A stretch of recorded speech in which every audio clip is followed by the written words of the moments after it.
আরে পাতিল পাপন, আরে পাতিল খালা বাড়িতে আছেন গো? দরজা তো তালা মারা। এই বাড়িতে কেউ আছে? আই হারে পাতিল লাগবো খালা। বাবা কি বিক্রি করতেছেন? আসসালামু আলাইকুম ভাই। ওয়ালাইকুম আসসালাম। কি ভাই হাড়ি পাতিল বিক্রি করি ভাই, পাপন বিক্রি করি, লাগবো ভাই। আপনার বাড়ি কই? ভাই আমার বাড়ি তো নরসিংদীতে। নরসিংদীতে আপনার বাড়ি? তা আপনি এত দূর আসছেন এই বিক্রি করতে? হ্যাঁ ভাই, আমি সারাদিন হেঁটে হেঁটে গ্রামে এগুলা বিক্রি করি ভাই।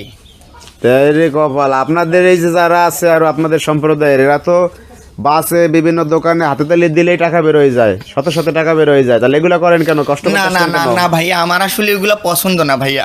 আসলে জানেন ভাইয়া, আমার না স্ট্যান্ডার্ড একটা ফ্যামিলি আছে ভাইয়া। আমার মা বাবা আছে, আমার ছোট ছোট দুইটা ভাই বোন আছে ভাইয়া। জানেন আমি গ্রামে যখন থাকতাম না ভাইয়া, আমার গ্রামের মানুষ অনেক খারাপ খারাপ কথা বলতো, আমার মা বাবাকে অনেক খারাপ খারাপ কথা বলতো ভাইয়া।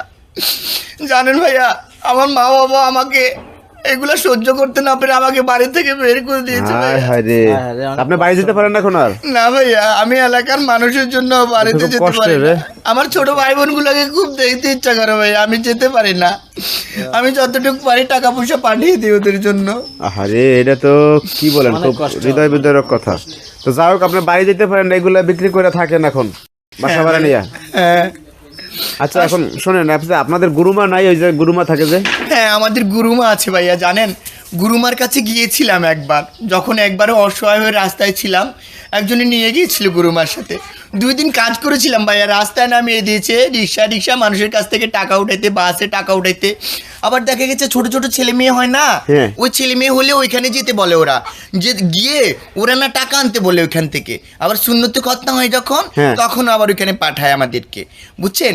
ওখানে গিয়ে টাকা আনি। এখন সবাই তো একরকম টাকা দেয় না না না, ভাইয়া। টাকা থাকে না সব সময়। না ভাইয়া, জানেন টাকা যদি কম দিই না গুরুমাকে রাত্রে গিয়ে, যে মারাটা মারে না ভাইয়া, একদিন সারা রাত আমাকে মেরেছে ভাইয়া। আমার পেটে দেখেন মারতে মারতে পুরো পিঠটাকে করে ফেলেছে ভাইয়া। যাই হোক, এখন গুরুমার কাছে যান না আপনি? না ভাই, আমি এইসব কাজ কাম করি না। আসলে ওগুলো হচ্ছে মানুষ ঠকানো কাজ, বুঝছেন? মানুষকে অনেক কষ্ট দিয়ে, অনেক টর্চার করে, মানুষকে করে ব্ল্যাকমেল করে না, এগুলো অভিশাপে টাকা পয়সা, এগুলো আসলে হ্যাঁ ঠিক না। ভাইয়া। তো যাই হোক, আপনি যে হাড়ি পাতিল বিক্রি করতেছেন, সৎভাবে উপার্জন করতেছেন, এটার আমরা সাধুবাদ জানাই।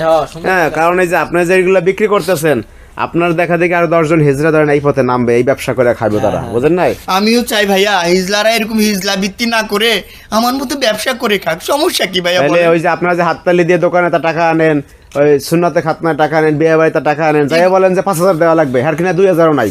এগুলা ভালো না হ্যাঁ। ভাইয়া, এগুলা মানুষের উপরে টর্চার করা, এগুলা এগুলা মানুষের উপরে গজব করে। অন্যায় করা। মানুষের গজব মানুষ করে অনেক এগুলা। গজব দেয় ভাইয়া, জানেন না? হ্যাঁ, এই যে আপনি ব্যবসা করে খাইতে আছেন, মানুষ 10 কথা বললো, আপনি আর শান্তি ভাইয়া পাচ্ছেন। হিজলারাও কি করবে বলেন? ওদের গুরুমা আছে না, হ্যাঁ। ওই গুরুমা অনেক মারে ওদেরকে, অনেক টর্চার করে, জানেন না? যদি টাকা পয়সা ঠিক মতো না দিতে পারে। আচ্ছা আচ্ছা।